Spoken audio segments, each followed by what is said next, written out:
Welcome to Four Stories. Today we are going to be reviewing episode 2 of three of House of the Dragons. Should be in your notes. It should be in me notes. And the name of the episode is Second of His Name. Now, before we go into this, I just would like to send a big thank you to MMA Holds, who gave us a shout out. Plastic Paddy, who also gave us a big time shout out, and Orlo Medeus. The links will be down below. Fair play to each and every one of us. We really do appreciate it. Thanks. That whole lot. So, I always start with how you felt going into this episode from episode 2. So episode 2 was a bit slower, I think. Now we were getting action, weren't we? Yeah, more action, yeah. Like coming into episode 3, as you said, episode 2 it was a little bit slow. Things are starting to get a bit tense though. It is, things are starting to get really tense. So kind of gives you that little bit of like, right, what is going to happen next? I'm kind of looking forward to it, and it's giving you the guilt to keep watching. So that's kind of what's happened to me. As I said, I wasn't getting that interested in it, but. Well, this episode basically happens in 2 places. We've got King's Landing and the King's Wood, and we've the stepstones, right? Yeah. So basically we've the war and the stepstones, and we've King's Landing. And from King's Landing there's going to be a hunt to celebrate Aegon II's name day. Name day. Yeah. He's still in nappies. Right, so this episode was directed by Greg Tones. Butchered that, sorry about that. So we open up, and the first scene is Daemon coming in with his dragon to the crab pit, to the crab feeder and his army. But this is an important scene because it shows that when the dragon comes in, he's applying damage, but he's also getting hit. So the lads are using the caves to hide. So they're fighting guerrilla war as such. So what's happening is that even though they have their dragons, the crab feeders walking around the dragons. So this has been going on for months. So this is what has made their war harder, you know. And the main thing of this episode is, right throughout this episode, is who should reign? Aegon, the 2-year-old child, or Rhaenyra, right? So as I said, it starts off well, big action piece in the whole lot. And we get it that gives us a smell of what's going to come. And plus, praise to Matt Smith. That's the only time he's spoken that episode. Yes. So far, we'll get into more 100%, detail. 100%. His acting has been brilliant. Which one's that, Daemon? What? Which? He's Daemon. Yeah, the Rogue Prince. So we've got the feast. So the feast is being held in, as you said, for Aegon's birthday. So they're going out to the King's Wood to hunt, right? Now before they go to the feast, Rhaenyra is kind of doesn't want to be bothered. She doesn't want to go. She just wants to stay in Reed. And we see Alicent come out, and she's kind of encouraging her to go, or telling her she has to go. But they started off as good friends, but we're starting to see them become drift and separate. So this is another episode where Rhaenyra basically loses the shit with her dad. Their relationship is going good. Yeah. So she learns that Viserys intends to marry her off, which is what would be the custom. But the reason she thinks he wants to marry her off is so Aegon can go as the heir, because she's the heir. That's his unborn child. No, the born child. Like this child is his new baby with wife. And he's a male heir, so that's why he kind of feels fearful. Yes. So she's upset about this whole thing, and she feels like she's being treated as a commodity, and storms out of the camp.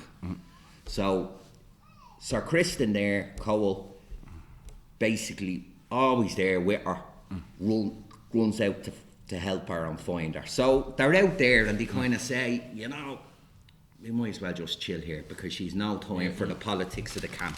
Because the main thing in the camp is, although everybody's out there for the hunt, they're trying to get their son or their son married to Rhaenyra. you know. Now, there's an important thing here. The hunt, they found out that there's a stag called the White Hart that used to basically run they were the scariest animal till They came on. till the dragons came. So they've said that they've spotted this. So this is kind of, this symbol will come true. yeah. This is a big deal. So basically, Viserys has 3 options who Rhaenyra has to marry. And Otto Hightower, Ivan again,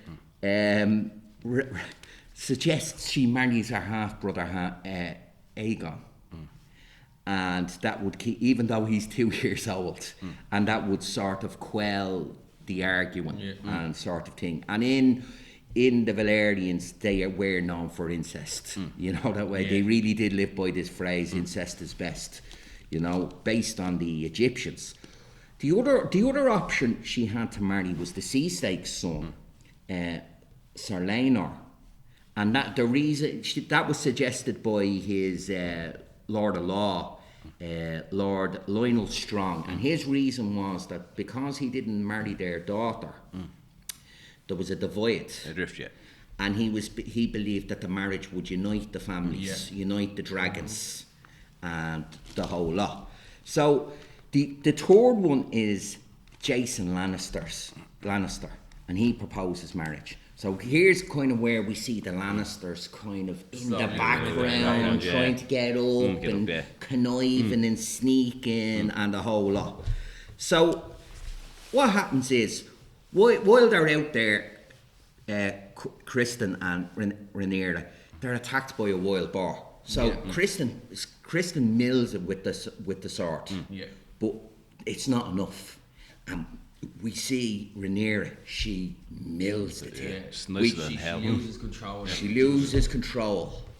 So we're starting to see the fire in her, you know, that way. And, you know, when she was back, so that's kind of, what they do is they try to compare her to her father in nature. Because when he went out, they tell him when the stag is there, he's got drunk, he's sick of listening to the politics, and he's being given the staff by Jason Lannister, who's actually a twin in it, so your man gets to play 2 roles. But like, they have the stag tied up and the whole lot. He stabs him once, doesn't work, then he's told he has to go again, and then they all clap.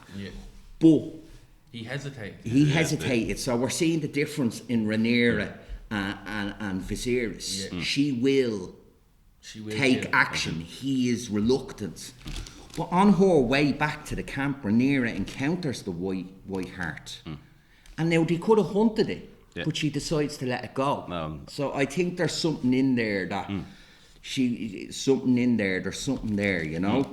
So basically there's a whole discussion of who should marry Rhaenyra. So Alicent actually comes in and talks to Viserys, and she is actually a very good advisor to him, and says, let her pick who she has to marry, but let her pick who she wants. And he kind of thinks this is a good idea. So in the middle of this, there's been aids. They've been asked to send aid from the steps to help them. And Viserys agrees, so he's going to help his brother. So within that discussion, we have a discussion with Rhaenyra. Now Rhaenyra thinks that he's looking to replace her as heir, and he says that is not the case. The reason he wants her to marry is to have children, strengthen the line and the whole lot. So we see this. So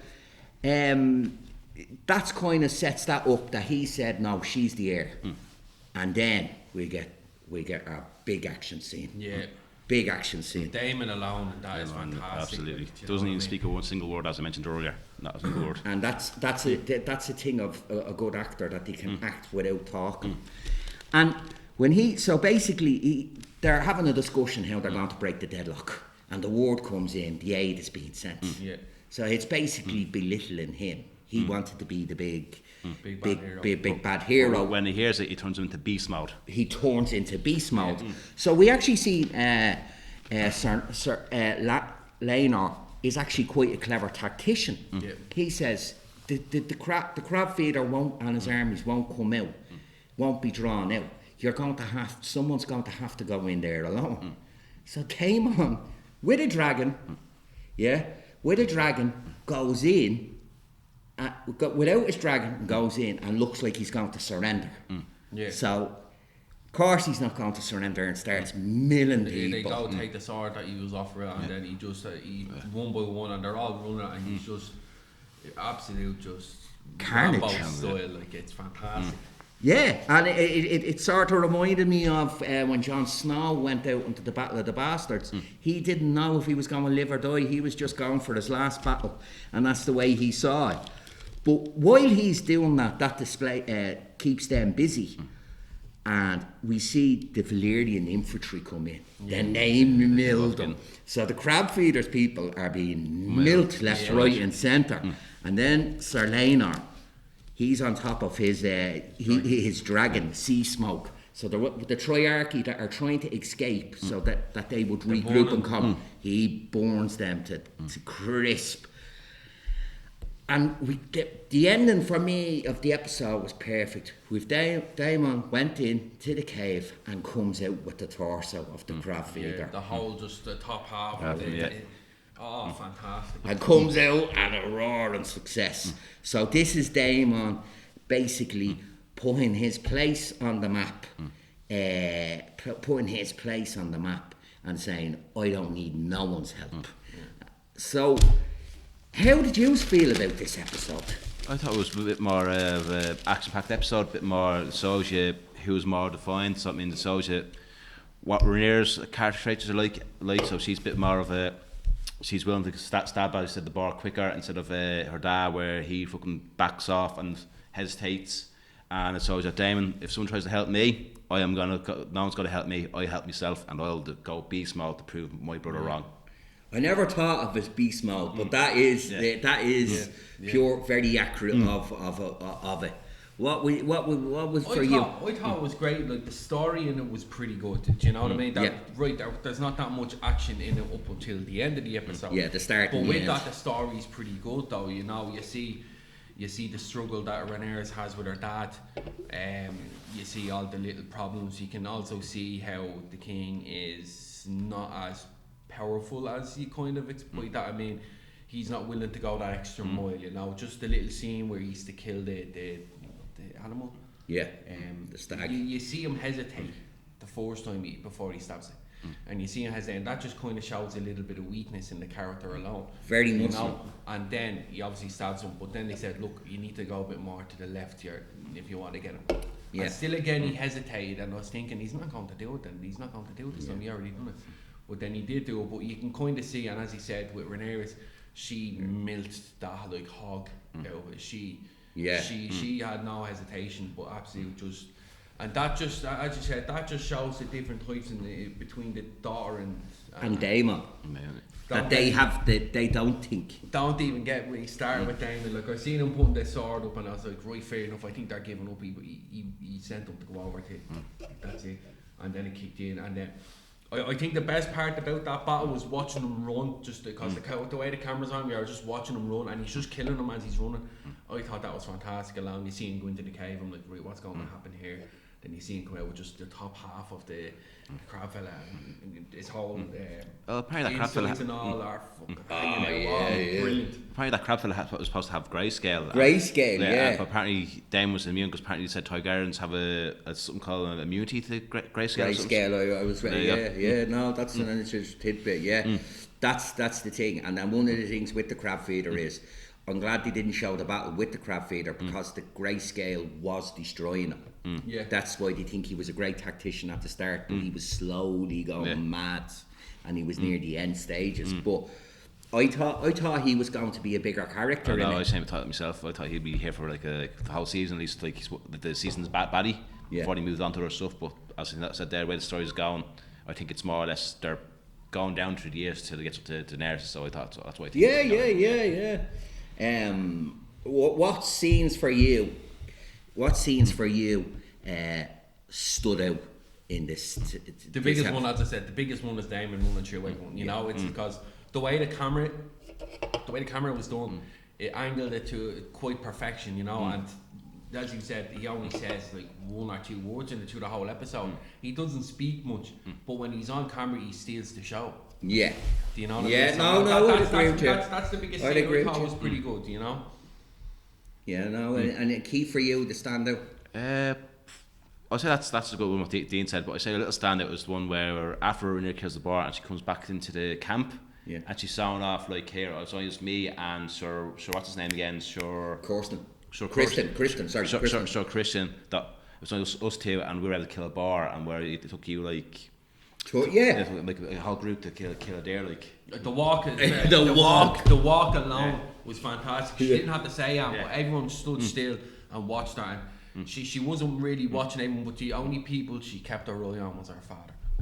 Do you know what I mean? She was sending a message to them, I will not be messed with. This is my crown. Do you know what I mean? No, and as for a future tidbit, also he's only cutting a little bit strong. You know, your man's son, strong. Yes. Looks at her and impressed. All the rest are like I said, shocked in it about it. Like, you know what I mean? Yeah. More disgusted than shocked. More disgusted. You see, they feel women should have a place. Yeah. And she's obviously she doesn't live by them rules. You know, I mean, I said one of the things about the Targaryens is they can either be very good kings and wise kings or complete and utter lunatics. And we're starting to see will Rhaenyra be the lunatic? You know, so I would go and say would you want to give out a rating of this episode? 8 out of 10. 8 out of 10. Probably go 8 myself. I'll go give this one a 9 because I enjoyed the action so much. It really brought me back to the 5th season and such good work. And as you said, Matt Smith has been a revelation in this. Not to be able to act, not to be able to talk was brilliant. Do you know what I mean? And still convey it. And at the end, when he walks out, that was just a brilliant image, and it was perfect to end on. I think we wrap this one up then, will we? That's episode 3 done. But we're definitely going to watch every episode. We're just going to do a review on the whole season. Yeah, well, they will all be up on a playlist. The playlists are created. Fantastic. So if you want to, we will have episode 2, episode 4 being reviewed, and 5 as said. So we're going to leave it at that, and thanks. Thanks again. Thanks again. Like and subscribe. Like and subscribe. And thanks again to well, it was MMA Holds, Plastic Paddy, and Orlo Medeus. And we'll post the links. Thanks again. Thanks very much. Cheers. See you. Bye. Right, see it.